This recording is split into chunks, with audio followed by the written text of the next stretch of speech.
வணக்கம் ஆபிரகாம்.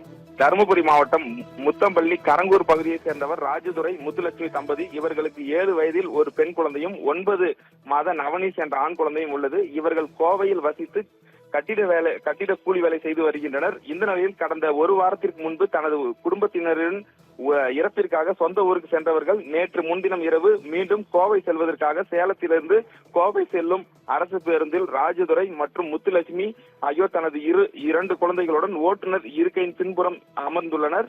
அப்பொழுது இரவு 10 மணி அளவில் சேலம் புதிய பேருந்து நிலையத்திலிருந்து புறப்பட்ட அரசு பேருந்து முன்பக்க கதவு திறந்திருந்ததால் கதவை சாத்தும்படி நடத்துனரிடம் ராஜதுரை தெரிவித்ததாக கூறப்படுகிறது.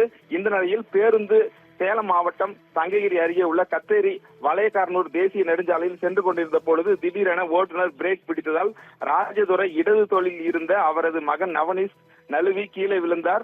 தொடர்ந்து பெற்றோரின் அலறல் சத்தம் கேட்டதும் ஓட்டுநர் பேருந்தை நிறுத்தி இறங்கி வந்து பார்த்தபோது ரத்த காயங்களுடன் இருந்த குழந்தையை மீட்டு குமராபாளையம் அரசு மருத்துவமனையில் சிகிச்சைக்காக அனுமதித்தனர். அங்கு குழந்தையை பரிசோதித்து பார்த்தபொழுது குழந்தை வரும் வழியிலேயே இறந்துவிட்டதாக மருத்துவர்கள் தெரிவித்தனர்.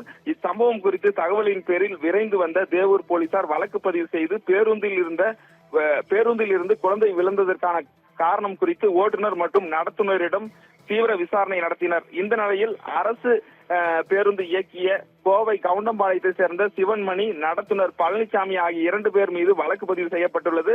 இதன் பின்னர் இருவரும் சொந்த ஜாமீனில் விடுவிக்கப்பட்டனர். இந்த நிலையில் குழந்தை இறப்பு சம்பவத்திற்கு காரணமான ஓட்டுநர் சிவன்மணி, நடத்துனர் பழனிசாமி ஆகியோரை சஸ்பெண்ட் செய்து கோவை அரசு போக்குவரத்து கழக அதிகாரிகள் நடவடிக்கை எடுத்துள்ளனர். ஆபிரகாம்.